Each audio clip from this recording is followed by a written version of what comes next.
أعوذ بالله من الشيطان الرجيم بسم الله الرحمن الرحيم رب اشرح لي صدري ويسر لي أمري واحلل عقدة من لساني يفقهوا قولي واجعل لي وزيرا من أهلي يا رب زدني علما يا رب زدني علما يا رب زدني علما السلام علیکم ورحمۃ اللہ وبرکاتہ فیملی دوست احباب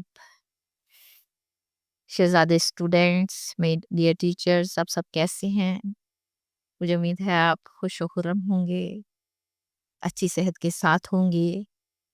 اللہ تعالیٰ آپ کے لیے آسانیاں فراہم کرے اور آپ کو اپنے حفظ و امان میں رکھے اور ہم سب میں سے اللہ تعالیٰ دائیں پیدا کرے، آمین ثم آمین۔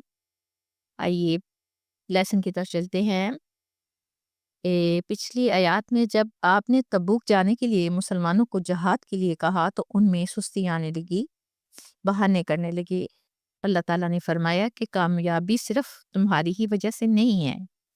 جب حضرت محمد صلی اللہ علیہ وآلہ وسلم اور حضرت ابوبکر صدیق رضی اللہ تعالیٰ عنہ کا مدینہ ہجرت کے لیے جانا تھا تو اللہ نے ہی ان کی مدد کی تھی۔ پھر جہاد پر جانے کا اگر تم نہیں جانا چاہتے تو یہ مت سمجھو کہ سارا کام تمہاری وجہ سے ہی ہوگا، یعنی کہ اللہ کو کسی کی ضرورت نہیں ہے۔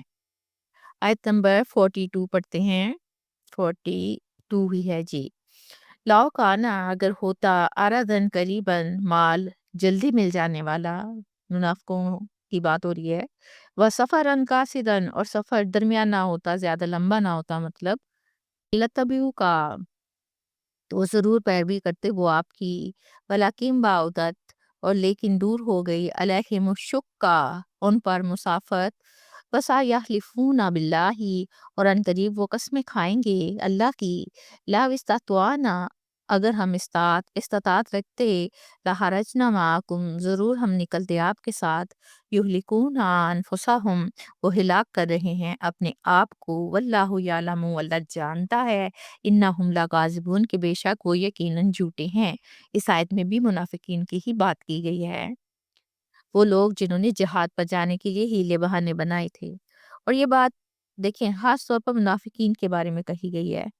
اللہ تعالیٰ اس آیت میں منافقین کی عادت اور ان کے دنیاوی لالچ کی شدید مذمت فرما رہے ہیں، کیونکہ تبوک کا سفر دیکھیں ایک لمبا سفر تھا، گرمی شدت کی تھی۔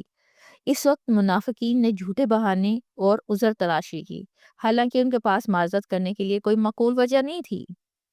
اس آیت میں ان کی نفسیاتی حالت کو واضح طور پر بیان کیا گیا ہے، یعنی دیکھیں ان کا خیال تھا کہ اگر فائدہ جلد حاصل ہو جائے یا مال غنیمت قریب ہوتا، مثلاً کوئی قافلہ لوٹنے کا موقع مل جاتا یا قریب کی لڑائی جس میں مشقت کم ہوتی، تو یہ منافق کیا کرتے ہیں؟ فوراً شریک ہو جاتے ہیں، یا پھر سفر آسان لگتا تو بھی یہ ساتھ آ جاتے، مگر چونکہ تبوک کا فاصلہ تقریباً 700 کلومیٹر تھا، ریگستانی راستہ تھا، زیادہ راہ میں مشکل آ سکتی تھی، اس لیے ان کی حقیقت کھل گئی۔ شقہ کا مطلب ہے مشقت والا فاصلہ۔ ان پر راستہ لمبا اور دشوار محسوس ہوا تو بہانے بنا کر پیچھے رہ گئے۔ اب جب رسول پاک صلی اللہ علیہ وآلہ وسلم تبوک سے واپس آئیں گے تو یہ کیا کریں گے؟ منافق جھوٹی قسمیں کھائیں گے کہ اگر ہم میں طاقت ہوتی تو ہم بھی ضرور آپ کے ساتھ چلتے۔ دراصل ان لوگوں کے دل میں ایمان نہیں، نفاق چھپا تھا۔ اللہ تعالیٰ فرماتے ہیں کہ وہ لوگ جھوٹ بول کر، نفاق اختیار کر کے اور ایمان کے جھوٹے دعوے کر کے اپنے نفسوں پر خود ظلم کر رہے ہیں۔ آیت نمبر 43 پڑھتے ہیں۔ نہیں، ابھی 43 کی باری نہیں آئی، سوری، تھوڑا سا ڈیٹیل ابھی باقی ہے۔ اور اپنی آخرت برباد کر رہے ہیں۔ اللہ تعالیٰ فرماتے ہیں کہ یہ جھوٹے ہیں، ان کے دلوں کے حال کو اللہ تعالیٰ خوب جانتے ہیں۔ اگر وہ سچے ہوتے تو ان کے مال ان کی سچائی کی گواہی تو دے رہے ہوتے نا۔ یہ تو سیدھی سی بات ہے، آپ کے مال آپ کے چہرے سے ظاہر ہو جاتے ہیں۔ دیکھیں مشکل وقت میں ایمان والوں اور منافقوں کا فرق ظاہر ہو جاتا ہے۔ یہ بہانے دنیا میں وقتی طور پہ تو نجات دے دیتے ہیں، مگر آخرت میں رسوائی کا سبب بنیں گے۔ آیت نمبر 43 پڑھتے ہیں۔ 2 آیات ہیں، ٹاپک چونکہ ایک ہی ہے اس لیے مرج کر دی گئی ہیں۔ اف اللہ عنکا معاف کر دیا اللہ نے آپ کو، اللہ نے آپ کو، آپ سے مراد حضرت محمد صلی اللہ علیہ وسلم۔ اب دیکھتے ہیں کہ کس بات پہ معاف کر دیا۔ لما اذنت لہم، کیوں اجازت دی آپ نے ان کو، کن کو؟ منافقوں کو، حتیٰ یتبینہ، حتیٰ کہ ظاہر ہو جائے، لک الذین، آپ پر وہ لوگ، صدقوا، جنہوں نے سچ کہا، وتعلم الکاذبین، اور آپ جان لیتے جھوٹوں کو۔ اگلی آیت ہے لا یستاذنک کاذنوا کالذین، نہیں اجازت مانگتے آپ سے وہ لوگ جو یومنون باللہ، ایمان رکھتے ہیں اللہ پر، والیوم الاخری، اور آخرت کے دن پر، ان یجاہدوا، اس سے کہ وہ جہاد کریں، باموالہم، اپنے مالوں کے ساتھ، وانفسہم، اور اپنی جانوں کے ساتھ، اللہ علیم بالمتقین، اور اللہ تعالیٰ خوب جاننے والا ہے پرہیزگاروں کو۔ پہلے والے آیت میں اللہ سبحانہ وتعالیٰ حضرت محمد صلی اللہ علیہ وآلہ وسلم سے مخاطب ہیں کہ آپ نے ان کو مدینہ میں رہنے کی اجازت کیوں دی؟ دراصل بات یہ تھی کہ جب تبوک جانے کے لیے آپ نے مسلمانوں کو جہاد پر جانے کی دعوت دی نا، تو کچھ منافقین آئے اور بہانہ بناتے ہوئے انہوں نے کیا کیا؟ آپ سے اجازت چاہی، کس بات کی؟ کہ ہم آپ کے ساتھ نہیں جا سکتے، مطلب آپ ہمیں مدینہ میں رہنے کی اجازت دے دیتے ہیں، ہماری فلاں چیز ٹھیک نہیں، یا ہم جانا نہیں چاہتے، سستی ہے، جو بھی ہے، تو آپ نے ان کی بات پر ظاہری طور پر اعتبار کر کے انہیں اجازت دے دی۔ اب یہ دیکھیں دلوں کے حال تو اللہ تعالیٰ جانتے ہیں نا، جھوٹ بولا انہوں نے، تب یہ آیت نازل ہوئی۔ آیت کے پہلے ہی جملے میں آپ صلی اللہ علیہ وآلہ وسلم کے لیے معافی کا اعلان ہے، یعنی اللہ تعالیٰ نے آپ کو معاف فرما دیا۔ کس لیے معاف فرما دیا؟ کہ آپ نے ان کو اجازت کیوں دی کہ وہ مدینے میں رک جائیں، وہ جہاد پہ ساتھ چلتے۔ اس کے بعد نرمی سے تنبیہ کی ہے کہ اے نبی، آپ نے انہیں اجازت کیوں دی جب تک آپ پر یہ ظاہر نہ ہو جاتا کہ کون سچا ہے اور کون جھوٹا؟ یعنی کہ جب ساتھ چلتے، وہاں کچھ کرتے، بھاگ جاتے یا جنگ نہ لڑتے تو پتہ چل جاتا۔ اسی بات کو اللہ تعالیٰ نے پوائنٹ آؤٹ کیا ہے۔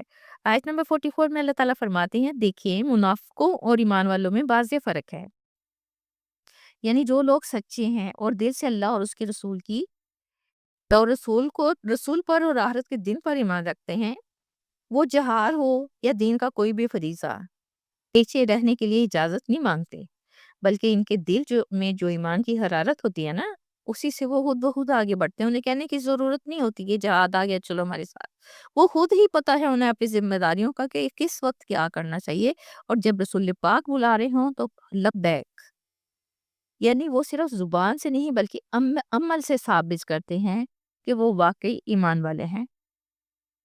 اللہ تعالیٰ فرماتے ہیں کہ وہ متقی لوگوں کو اچھی طرح سے جانتے ہیں، وہ اس بات کو خاص طور پر جانتے ہیں کہ دلوں کی نیت کیا ہے، آگے کون بڑھتا ہے، اور ریاکاری اور دکھاوا دکھلا کر کون پیچھے رہنے کی کوشش کرتا ہے۔ یہی لوگ سچے مومن تھے جنہوں نے گرمی، بھوک، پیاس اور سفر کی مشقت کے باوجود اس میں شرکت ہوئے، تبوک کی جنگ میں شرکت کی انہوں نے۔ ایمان والوں کو اجازت کی ضرورت نہیں ہوتی، بلکہ وہ خود آگے بڑھ کر قربانی دیتے ہیں۔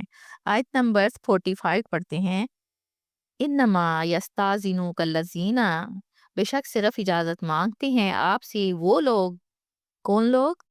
جو لا یؤمنون باللہ، نہیں ایمان رکھتے اللہ پر، والیوم آخری، اور یوم آخرت پر، آگے ہے تابت، اور شک میں پڑے ہوئے ہیں، ورتبت، شک میں پڑے ہوئے ہیں، قلوبہم، ان کے دل، فہم فی ریبہم، تو وہ اپنے شک میں پڑے، یترددون، تردد کر رہے ہیں۔ پھر وہی بات ان کی اور یہ منافقین کی، اس آیت میں اللہ تعالیٰ منافقین کی حالت کو مزید واضح کر کے بتا رہے ہیں، جنہوں نے جھوٹے بہانے بنا کر رسول پاک سے رخصت طلب کی کیونکہ ان کا ایمان کمزور تھا۔ آیت میں یہی بتایا گیا ہے کہ رخصت تو صرف وہی لوگ مانگتے ہیں جو اللہ تعالیٰ پر ایمان نہیں رکھتے۔ کیوں؟ کیونکہ ان کے دلوں میں شک و شبہات کی بھرمار ہے۔ اب ان کے دلوں میں کیا شبہ ہوتا ہے؟ کیا جو شبہ ہوتا ہے نا، میں وہ بتانے لگی ہوں۔ وہ سوچتے ہیں کیا اللہ تعالیٰ ہماری مدد کریں گے؟ کیا مسلمانوں کو غلبہ ملے گا؟ یا کیا آخرت میں بدلہ ملے گا؟ یعنی کہ ان کے یہ ذہن کے سوال ہیں شک و شکوک سے بھرے۔ اللہ تعالیٰ اس آیت پہ فرما رہے ہیں کہ وہ اپنے شک میں ڈاواڈول رہتے ہیں۔ یہ شک دراصل اللہ تعالیٰ کے وعدوں پر اعتبار نہ ہونے کی علامت ہے۔ پھر یہ لوگ سوچتے ہیں کیا واقعی محمد اللہ کے نبی ہیں؟ کیا ان کے فیصلے صحیح ہیں یا غلط؟ کیا ہم ان کے کہنے پر اپنی جانیں خطرے میں ڈالیں؟ اب ان باتوں سے کیا ثابت ہوتا ہے کہ انہیں اپنے آپ پر اعتبار نہیں۔ یہ شبہات صرف فکری نہیں ہیں بلکہ روحانی بیماریوں کی صورت اختیار کر لیتے ہیں۔ ان کے دل میں یہ خوف بھی ہوتا ہے کہ مسلمان اتنے کمزور ہیں تو اللہ کی مدد کہاں سے آئے گی۔ سورہ آل عمران آیت نمبر 154 میں اللہ تعالیٰ فرماتے ہیں وہ اللہ کے بارے میں جہالیت کے گمان کرتے ہیں کہ وہ ہم پر مدد نازل نہیں کرے گا۔ سورۃ النساء میں آیت نمبر 138 میں اللہ تعالیٰ فرماتے ہیں وہ منافقوں کو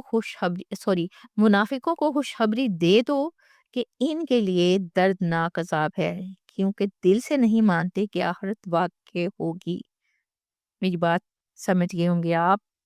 آیات تھوڑی سی لمبی ہوتی ہیں، آج کل تھوڑا سا 2-4 منٹ اگر یہ اوپر بھی ہو جائیں تو برداشت کر لیا کریں۔ اسی کے ساتھ میں آپ سے اجازت چاہتی ہوں۔ ہنستے رہیے، بستے رہیے، خوش رہیے، آباد رہیے، اللہ کی امان میں رہیے۔ انشاءاللہ پھر ملیں گے، تب تک کے لیے اللہ حافظ۔